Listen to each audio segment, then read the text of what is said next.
मुंबई लोकलमधल्या गर्दीमुळे प्रवासी वैतागलेले आहेत. रोज जीव मुठीत घेऊन अनेकांना रेल्वे प्रवास करावा लागतो. रेल्वेने प्रवास करणाऱ्यांसाठी एक आनंदाची बातमी आहे. पनवेल बोरिवली वसई उपनगरीय रेल्वे योजनेला राज्य सरकारच्या पायाभूत सुविधा समितीने मंजुरी दिली आहे.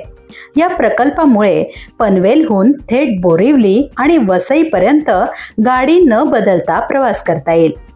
वसई बोरिवली पनवेल या मार्गाची लांबी 70 किलोमीटर इतकी आहे. या मार्गाच्या उभारणीसाठी 12,710 कोटी इतका खर्च अपेक्षित आहे. या नव्या प्रकल्पामुळे नवी मुंबई, रायगड, पालघर आणि ठाणे जिल्ह्याला फायदा होईल. विशेषतः भिवंडी परिसरासाठी हा प्रकल्प वरदान ठरेल.